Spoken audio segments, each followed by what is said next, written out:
Presenting the award for Best Performance, please welcome BanderSN. Webster's Dictionary defines intro as the part of a YouTube video where you stall for time with a cheap joke in order to best optimize the algorithm and allow for enough time to pass before you can swear without getting demonetized. And the award for Best Performance goes to Geoff Kieghley as Luden's fan. Death Stranding director's cut? Well, wait, I swear I didn't do this. Geoff, explain yourself. No, wait, it's not me. It's an impartial vote. Please, no.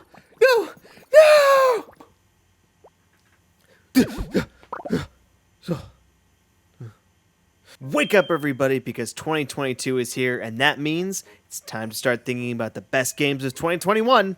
And no better event reflects this than the Game Awards, Geoff Keighley's annual celebration of the games industry and everything that happened the year 2021. And I, for one, can't wait until this year's show.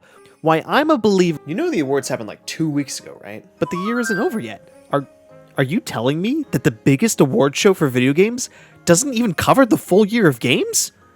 What possible reason could there be to hold awards before the year end? Oh. So the Game Awards have just wrapped up their 8th annual show, and with it came awards, musical performances, some wholesome moments, a few wild game reveals, and unfortunately a majority of the time spent on ads. Or so you may think. You see, as someone who truly enjoys what the Game Awards is trying to be as a show, I wanted to take a look at some of the big praises and criticisms of the show and see if they have any merit. Does the show have too many ads? Is there not enough awards? Do they not get enough time in the show? Has the show just become another big E3 press conference? My favorite part is always seeing what kind of shoes Geoff Keighley is wearing. And now, in order to answer these questions, I must sit through the worst torture imaginable.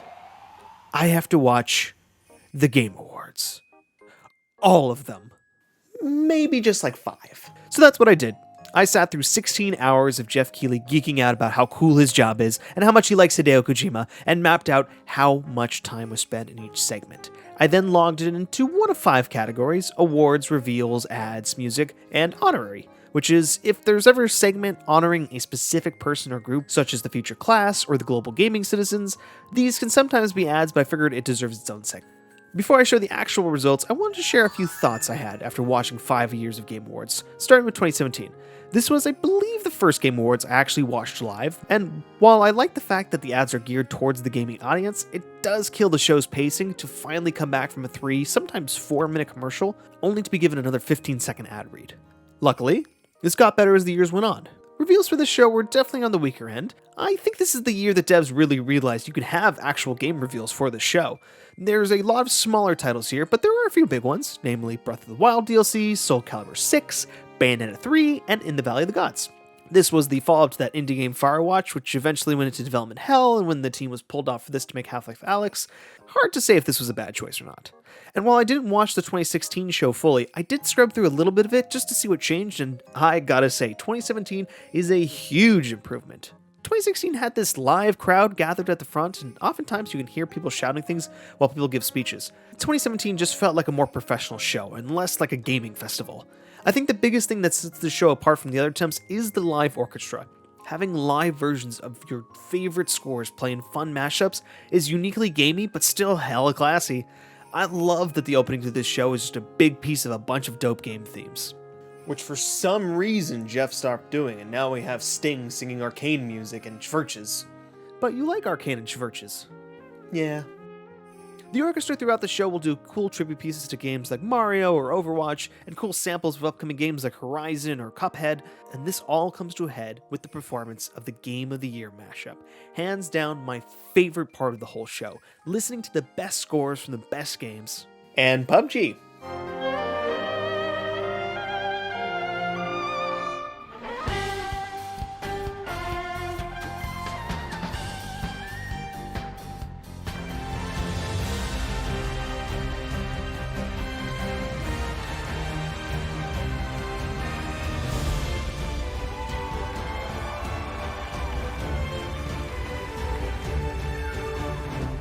One after another, including adding specific singers and instruments depending on the game. Go off the rails, It's time to raise our sails. It's freedom like you never knew.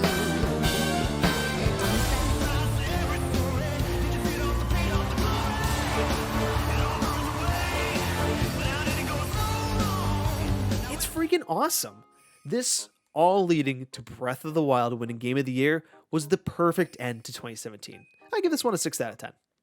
Moving on to 2018, and I promise we'll go quicker from here on out, 2018 was the year the show really nailed the game reveals. Ultimate Alliance 3, Joker and Smash, Far Cry New Dawn, Crash Team Racing, Outer Worlds, Dragon Age 4, Mortal Kombat 11, a bunch of cool indies, and of course, Super Giant's Hades, one of my favorite games from last year. Now you can take a look at some of these reveals and say like, oh, this game didn't turn out that great, or that was a DLC for a bad game, but at the time of the reveal, this was a pretty big deal. In my opinion, this is easily the best year for game reveals. This was also the year they revealed the Game Award theme.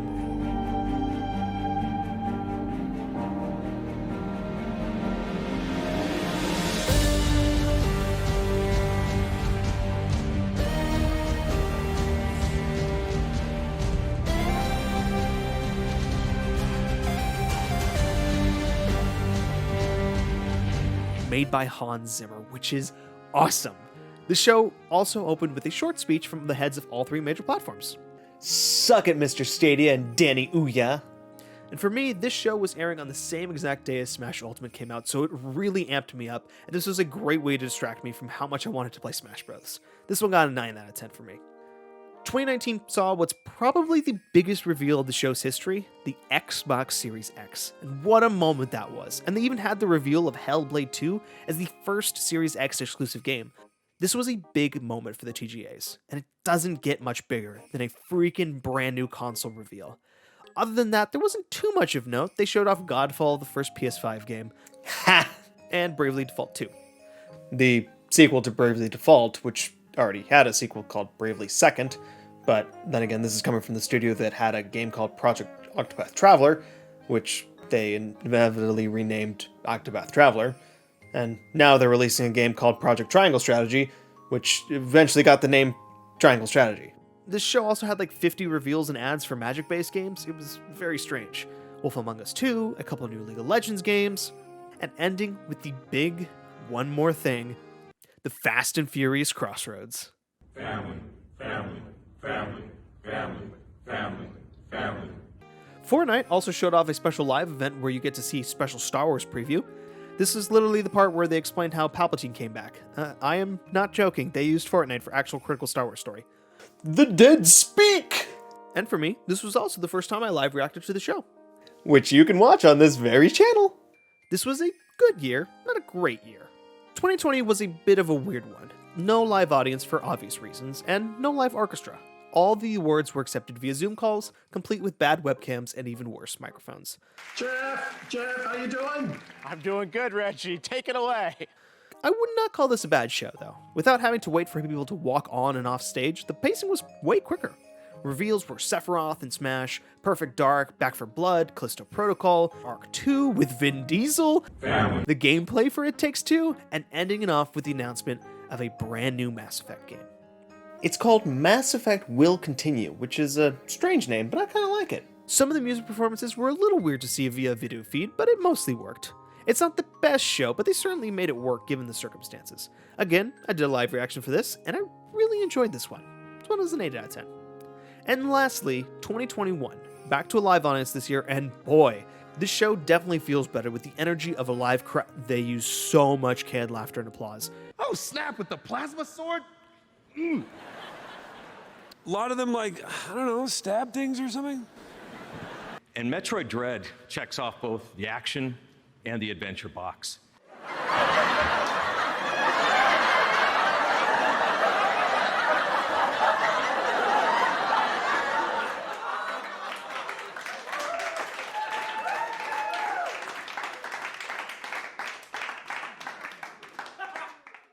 I get that they can only fill half the seats to keep things safe, but some of this laughter is just ridiculous.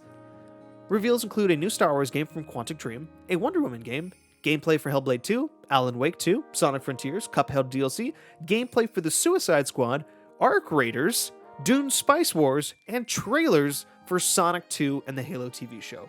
pretty solid list of reveals. This year was also the first time I felt like the show was a bit too long. It's basically the same length as last year, but with how many reveals there are, and how many of the commercials start to turn into reveals themselves, everything starts to blend in with each other. I think the commercials could really use a back in blank amount of time, so the viewer knows that they can actually get up at that point. It would be really nice to have some breaks. Most of these commercials are actually announcements in themselves, and even I got tired of announcements after hour 3. I did record my reactions to the show this year, but I didn't feel like anything really stood out as worth of an upload, so I ended up not putting it out. Overall, it was another solid show. It was missing that one big wow moment for me personally. 7 out of 10. Now, quick note before I show you the breakdown, it's actually pretty difficult to map out these shows. When does a reveal start? When Geoff starts talking? When the video plays? When does an award segment end? When the speech ends? When the recipient walks off? So when you look at these results, just give or take a minute or so in the major categories. I also didn't look at the pre-shows. If it's not in the main show, it doesn't count. Now, on to the actual results.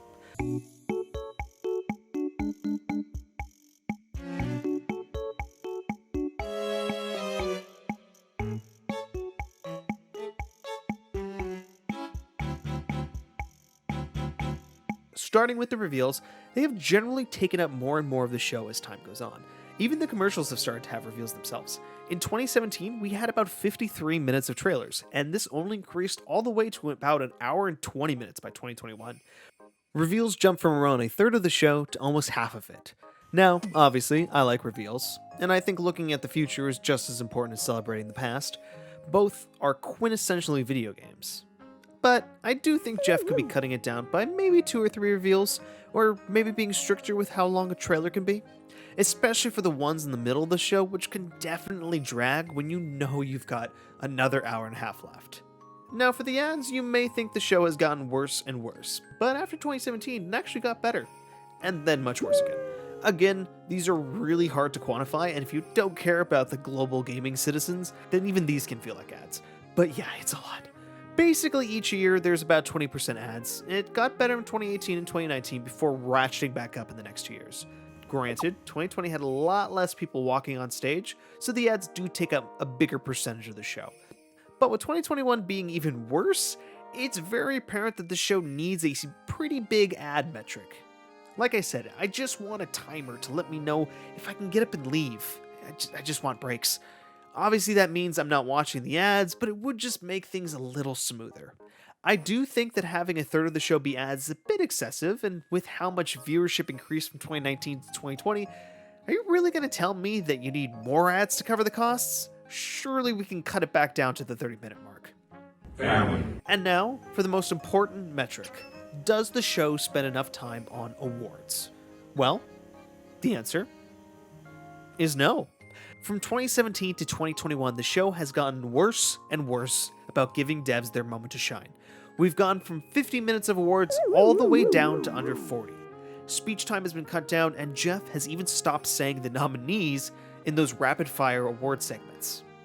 Now, I kind of agree with this choice. I think having a stricter award timer is annoying, but kind of necessary. It's really on the recipients to know what they're going to say when they actually get up there. Yeah, but then you don't get Sean Murray in the middle of drinking a beer not realizing he won and has to give a speech. Joining us here. Hi, guys. All right, here we go. And the winner is... The Game Award goes to No Man's Sky.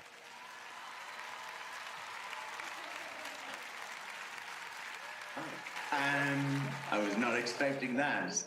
But maybe just a little longer than 30 seconds? More importantly, I think that they need to make sure there are enough awards being given out. In 2017, there were 12 award segments, not including rapid fire awards, and in 2021, there are 9. That's a fourth of the awards gone. And it's not like there are less of actual awards being given out, they're just not getting their chance to go on stage and have a speech. And I know they do a bunch of awards during the pre-show, but still, it's supposed to be an award show. Overall, as far as is this show just a means to sell ad space? Not really. I don't think they always nail the balance, but 20% ads is not too bad. I honestly think that they could drop maybe 1 or 2 reveals and replace them with an extra award or 2. Sure, if it lines up with another award, it's fine to just say so-and-so also won Best Action Game. But Best RPG should never be pushed into the rapid-fire section, Jeffrey. I think after 2017, the show has really settled into what it's going to be from now on. A mostly professional showcase of the year's best games, I look at what the future brings, some musical segments that work better if you're in the live audience, and of course, a large chunk of ads. It's not the best possible show, but it's what the show has to be in order for it to happen. And despite my criticisms, I still love watching it, grabbing a couple friends and some drinks, and just chilling out for a bit. It's a fun time. If all of this isn't to your liking, it's totally fine. If you want a dedicated award show, then that's just not what this is, nor is it trying to be. There are plenty of award outlets that focus more on the actual awards. DICE, GDC, the Golden Joysticks, even the major outlets all have showtimes dedicated to Game of the Year awards. The Game Awards will always be a big marketing show, awards and all. It's why the show is in December, before the year is even up, to push the games that win awards for the holiday. Unfortunately, this does have the effect of making some games get lost in the deadline of nominations due to their release. It's why Forza wasn't up for Game of the Year, and why Halo didn't even qualify. Besides, if you really want to see the best game award show around, you can just check out my Game of the Year award video. Coming sometime next year when I finish all of the games I haven't beat yet. God help me. Maybe this year I'll even suit back up and make up for my shoddy performance at the Kieghley's. You hear that, Jeffrey? I'm coming for your job, and I'm gonna make the best damn game show award you've ever seen. Carbon-based Bander, any awards you think we should include for the show? How about Shoe Game of the Year? And the winner is Masahiro Sakurai!